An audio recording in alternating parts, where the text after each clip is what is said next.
My name is Clara Henderson, and I'm 31 years old. I had always considered myself someone who could handle anything life threw at me. At 31, I thought I had a clear sense of who I was and what I could manage. But when it came to my sister, Emily, all my carefully drawn boundaries seemed to vanish. Emily had always been the fragile one, the one who seemed to stumble through life while everyone else moved forward. I remember the night she called me, her voice trembling, telling me she was behind on her rent and didn't know how she would make it through the month. I didn't hesitate. Without a second thought, I told her not to worry, that I would cover it for her. At the time, it felt natural, like the right thing to do. She had always been my sister, my family, and family meant taking care of each other. I never questioned whether this would hurt me or if it would eventually create a pattern I might regret. I just acted, driven by love and a deep desire to protect her from the hardships I thought she didn't deserve. 1 month turned into 2, and then 3. Each time I transferred the money, I felt a quiet satisfaction, a sense of fulfillment in being able to help her. I told myself it was temporary, just until she got back on her feet. But months passed, and her rent kept coming due, and I kept paying without pause. At first, I thought it was fine, that this was just the way life worked when someone you love is struggling. But slowly, I began to notice the subtle exhaustion that came with it. A heaviness in my chest, a gnawing feeling that I was stretching myself too thin. I had bills of my own, responsibilities that I couldn't ignore, and yet I kept pushing them aside, prioritizing her needs over my own. Every time I checked my bank account, I knew that part of my own stability was being chipped away, but I convinced myself it was worth it. I told myself that love required sacrifice, that helping Emily was more important than my own comfort or security. I carried the burden silently, never mentioning it to her, never complaining, because I didn't want to make her feel guilty or ashamed. I thought I was being strong, selfless, but slowly, the weight began to wear me down. What I didn't realize at the time was that my support was no longer just an act of love. It had become a silent burden. I felt a strange mix of pride and resentment brewing inside me. On one hand, I was proud that I could be relied upon, that I could protect my sister when life seemed determined to push her down. On the other hand, I felt a quiet anger at how dependent she had become, and at how my generosity was slowly becoming invisible, taken for granted. I began to notice small things, like the way she would casually mention things she planned to buy or do, assuming I would always be there to handle the rent, never considering that it was costing me something real. I tried to push the resentment away, to remind myself that love meant putting her first, but the feeling kept growing, until it became a constant companion I could no longer ignore. I had always thought that love was measured by what you give, but in those months, I started to learn that giving without acknowledgement or respect can slowly erode the heart. Each payment I made was meant to help Emily stand on her own feet, but instead, it began to feel like I was carrying her life for her. I wanted to help her, but I also wanted her to see the effort, to understand that my love wasn't endless or blind. By the 8th month, I realized that my unconditional support had turned into a heavy, silent burden, one that was shaping my life in ways I hadn't anticipated. I was exhausted, emotionally drained, and slowly realizing that true care doesn't mean sacrificing yourself to the point of invisibility. That realization was painful, but it was necessary. I knew I had to make a choice, not out of anger, but out of the understanding that love sometimes requires limits, and that protecting yourself is also an act of love, not selfishness. The day of Dad's birthday should have been ordinary, a simple celebration filled with laughter, small gifts, and the familiar aroma of Mom's cooking that always made the house feel like home. I had spent hours preparing, making sure everything was perfect, buying the cake, setting the table, and even picking out a small gift I thought Dad would genuinely love. I wanted the day to be warm and full of happiness, a moment where we could forget the chaos of our separate lives and simply be a family. I didn't expect that day to become the day everything I had been silently carrying for months would come crashing down around me. As we gathered in the living room, Emily was her usual self, cheerful on the surface, but there was a sharpness to her laughter that I didn't quite notice until later. The house was filled with chatter, Dad blowing out the candles, everyone smiling, clinking glasses, and making small talk. Everything seemed normal. I was happy, even if I carried that quiet, invisible weight of supporting Emily financially. I had hoped no one would see the exhaustion hidden behind my smile, that I could quietly continue helping without confrontation. I believed that love could be quiet, that sacrifices made in silence were still meaningful. But that belief was about to be shattered. As I walked past the kitchen toward the porch, I heard a voice, soft but unmistakable. It was Emily. My heart sank when I realized she was talking to our cousin, and worse, she was talking about me. "He's only doing it to buy our love," she said, almost casually, as if she were making a simple observation rather than condemning the very core of my intentions. My chest tightened. I froze, unable to move, my mind racing. Every sacrifice I had made, every sleepless night I had endured to make sure she had a roof over her head, felt suddenly meaningless.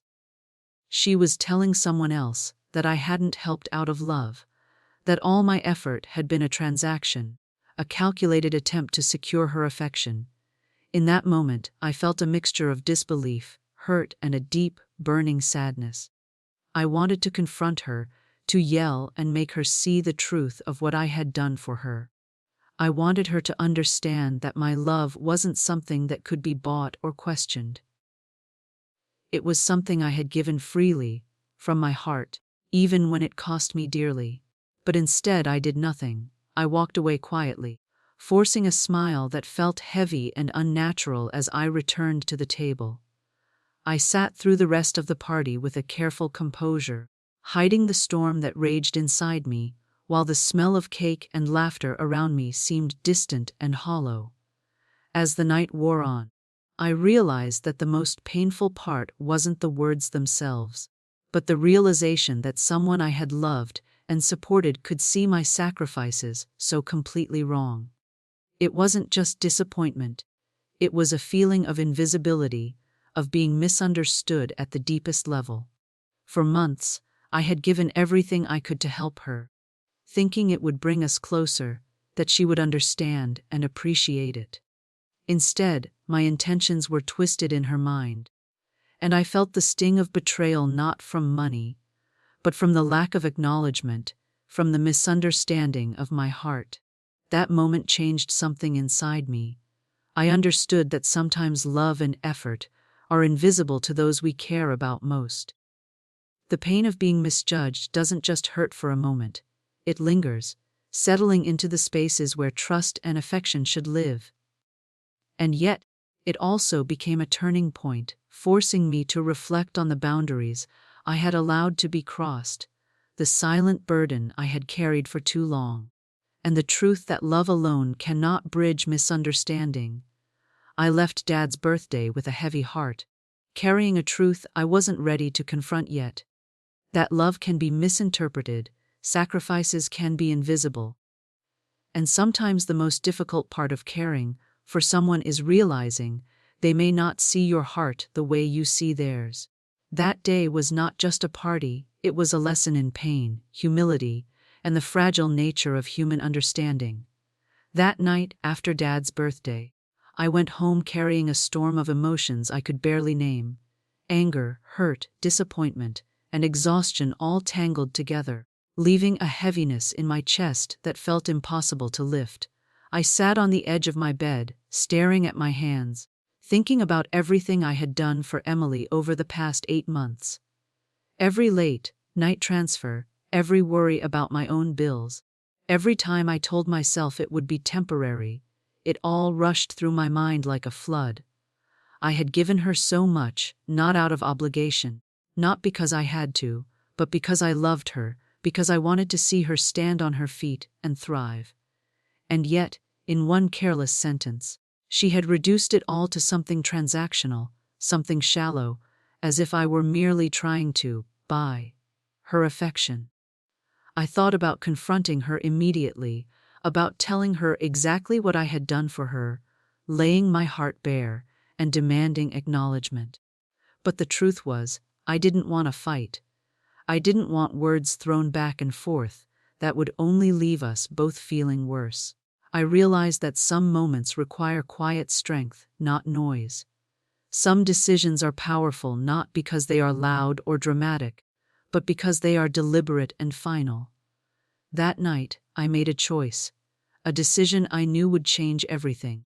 I opened my banking app and looked at the upcoming rent transfer, scheduled for the first of the month. It was automatic, a simple click that I had done every month without hesitation.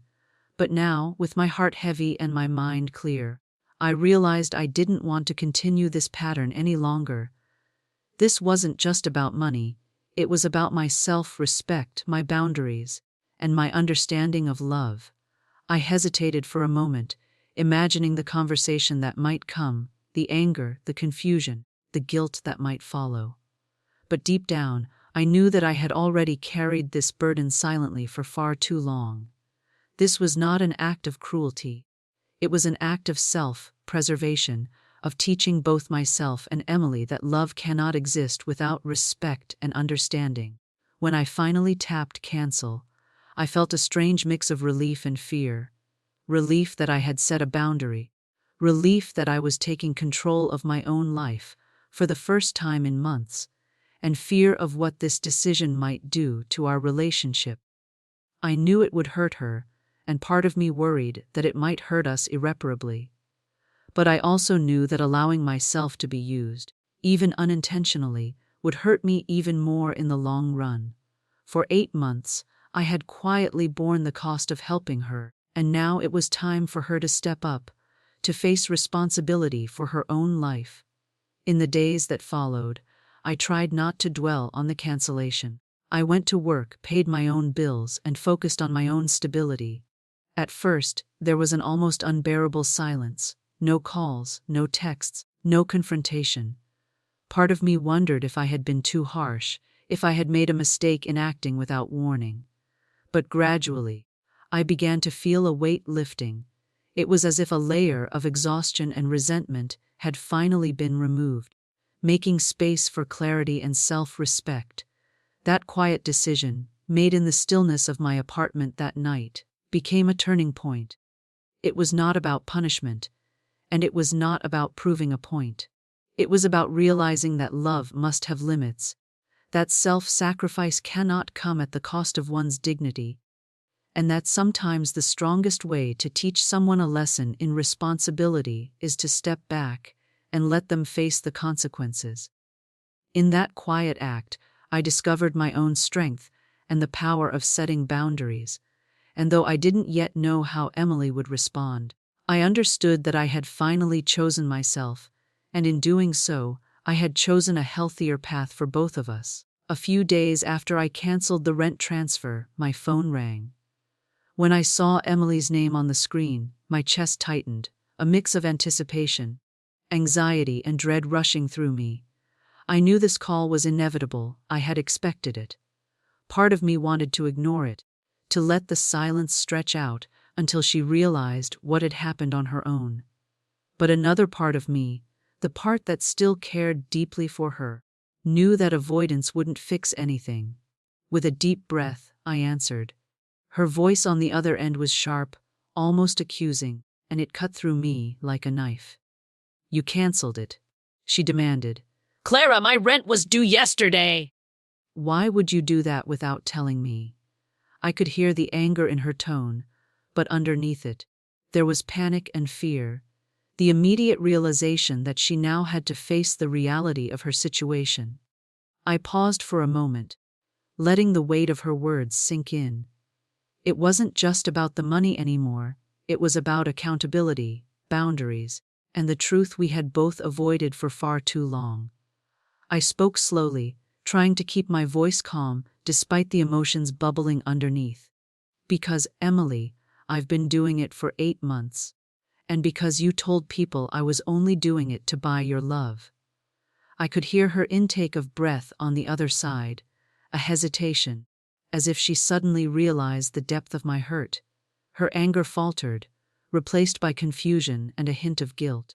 You were eavesdropping, she asked, her voice softer now, almost incredulous. I nodded silently, even though she couldn't see me. No, I was walking by. I didn't intend to hear it, but I did, and I couldn't ignore it. The silence that followed was heavy and uncomfortable, filled with everything we hadn't said to each other for months. For the first time, the words on both sides were raw and honest, and it hurt. It hurt because the truth was finally out in the open. Emily's defensiveness had crumbled, and now she was facing me, not as her sister who always provided, but as someone who had boundaries, someone who had feelings that mattered too. Her voice trembled slightly as she finally spoke. Clara, that's not what I meant. I was just frustrated. I didn't think you'd hear it. I felt a mix of relief and sadness. Relief that she wasn't intentionally cruel. Sadness that it had taken such an unkind comment for me to recognize my own limits. I stayed quiet for a moment, letting her words settle. I know, I finally said softly. But hearing it hurt. I've given everything I could to help you, and to hear that it was misunderstood, that my intentions were questioned, was painful. Another silence stretched between us, this time different, heavier, but also honest. For months resentment had grown silently, unspoken. Now it had space to breathe, to be acknowledged, and perhaps to be healed. The confrontation was uncomfortable, emotionally draining, but also necessary. It was a turning point in our relationship, forcing both of us to face truths we had avoided. Emily had to see that my support was not limitless, that love and care are not obligations to be taken for granted, and I had to confront my own emotions, my feelings of betrayal and hurt, and recognize that enforcing boundaries did not make me unkind or selfish. It made me human. By the end of the conversation, there were no dramatic declarations or tears streaming down the line, just the raw acknowledgement of pain and the quiet beginnings of understanding. That moment of conflict and confrontation was not the end of our story, but it was the first step toward reconciliation, mutual respect, and the realization that sometimes the hardest conversations are also the most necessary ones. A month passed after our confrontation, and for that entire time, I felt a strange emptiness. It wasn't just the absence of the rent transfers, it was the absence of the familiar rhythm of our relationship, the easy, though complicated, dynamic we had shared. I wondered if our bond could survive this change, if Emily would ever understand why I had done what I did, or if this would create a permanent rift between us. I tried to distract myself, focusing on my work, my friends, and my own life, but a part of me remained suspended in that liminal space, waiting, hoping, fearing what was to come. Then, one evening, there was a knock at my door. When I opened it, Emily stood there, looking smaller, somehow more fragile than I remembered. Her eyes were tired, her hair slightly disheveled, and there was a nervous energy in the way she shifted her weight from one foot to the other. In her hands, she held a small envelope, almost as if it were a fragile extension of herself. My heart thudded in my chest. I wasn't sure if I was ready for this moment, but I knew it had to happen. She looked at me, and for a moment, neither of us spoke. Words felt heavy and inadequate, as if everything we had both felt over the past months couldn't be captured in a single conversation. Finally, she handed me the envelope, her hands trembling slightly. "It's not much," she said softly, her voice almost breaking. "But it's the first bit of what I owe you. I got a part-time job, and I wanted to start paying you back." I took the envelope, feeling a rush of emotions that I couldn't quite sort out, pride, relief, a lingering sadness, and a cautious hope. The act itself was small. The check only a fraction of what I had given her, but it was symbolic. It was a recognition, a step toward accountability, and, more importantly, a sign that she had realized the weight of my sacrifices. Her eyes glistened as she met mine, and she whispered, "Clara, I'm sorry. You were never buying love. You were giving it the only way you knew how, and I was too proud to see it." Her words hit me in a way I hadn't expected. All the anger and hurt I had felt for months began to dissolve, replaced by a profound sadness that was now mixed with forgiveness. It was not just her apology that mattered. It was the understanding behind it, the acknowledgement that she had finally seen my intentions clearly, not distorted by pride or frustration. We sat together for a long while, neither of us speaking much, but the silence was comfortable, healing even. I realized then that sometimes, repentance is not about grand gestures or long explanations. It is about small, sincere acts of acknowledgement and the willingness to face one's own mistakes. Emily had done that. She had recognized her own misunderstanding, her misjudgment of my motives, and had taken the first step toward mending the trust that had been strained between us. That evening marked a turning point in our relationship. It was not just a reconciliation over money, it was a reconciliation over respect, understanding, and the recognition of each other's humanity. I felt a renewed sense of hope, not only for Emily but for myself as well. I understood that forgiveness and repentance are powerful because they restore balance, they allow love to exist without resentment, and they remind us that relationships are not defined solely by mistakes, but by the willingness to correct them and move forward. By the time she left that evening, I felt lighter than I had in months. The burden I had carried silently had shifted. It was no longer mine alone to bear, and the bond between us felt stronger, tempered by honesty and accountability. Emily's realization and repentance taught me that people can change, that acknowledgement of wrongdoing is a form of love, and that sometimes the most healing moments come quietly, not in grand gestures, but in simple acts of understanding and sincerity. After Emily's apology and her small act of repayment, I felt a shift in the air between us. It wasn't immediate, nor was it dramatic, but it was undeniable. There was a sense of relief that settled over me, a release from the months of quiet resentment and exhaustion I had carried silently. For the first time, I felt that our relationship could exist in a space that was honest and mutual, rather than one-sided. It was as though a veil had been lifted, allowing me to see Emily clearly, and allowing her to see me. The tension that had built over months of misunderstood intentions and unspoken frustration began to dissolve, replaced with something that felt like real, genuine love. I realized then that love is not about constant sacrifice or unending generosity. It's not about silently absorbing someone else's burdens while losing yourself in the process. True love is honest. It is about seeing someone fully, including their flaws and misunderstandings, and choosing to continue caring for them anyway, but with boundaries that honor both people.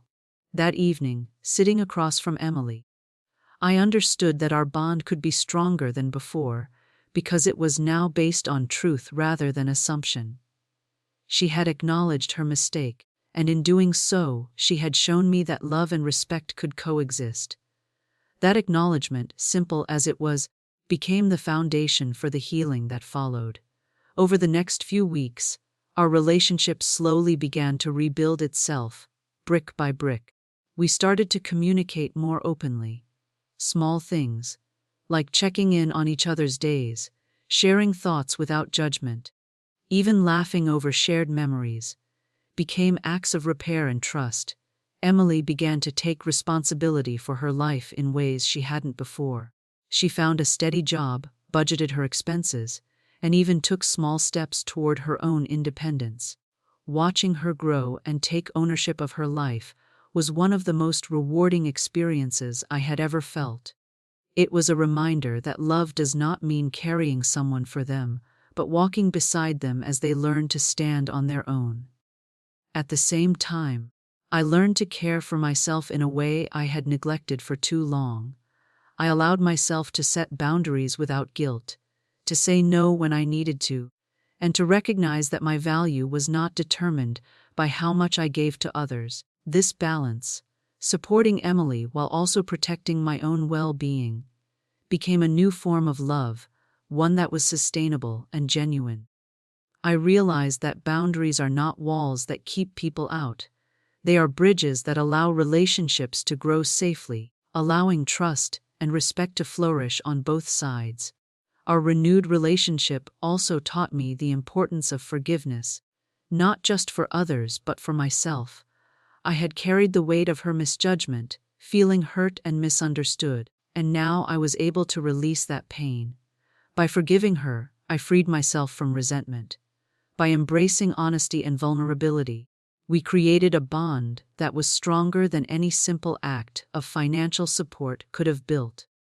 We began to cherish each other not because of what we could give materially, but because of what we could share emotionally, mentally, and spiritually. Healing through honest love is not instantaneous. It requires patience, empathy, and courage. But once it takes root, it transforms relationships. For Emily and me, that healing marked the beginning of a new chapter.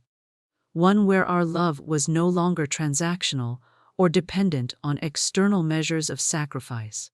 It became resilient, based on understanding, accountability, and the willingness to see each other fully. That kind of love is rare, but it is powerful and it is lasting.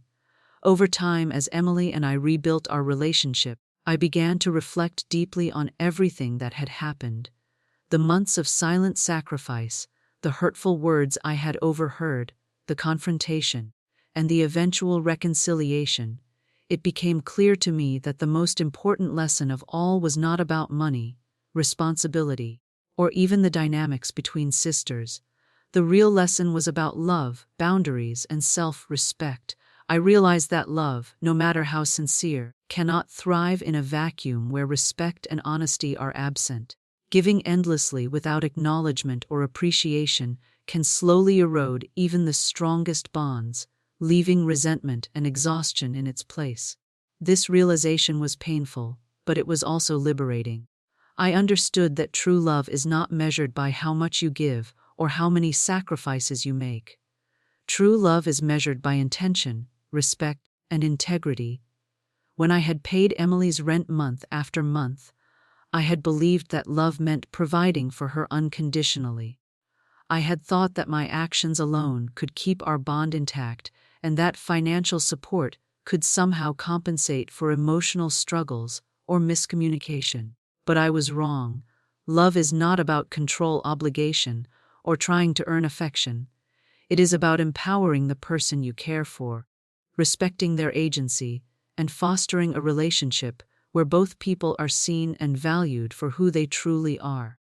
That was the awakening I had never anticipated, that my love could be genuine and strong, but if it ignored the need for mutual respect, it was incomplete. At the same time, I realized the importance of boundaries. I had learned that setting limits is not selfish, it is essential. By canceling the rent transfer, I was not punishing Emily, I was teaching both of us a vital lesson.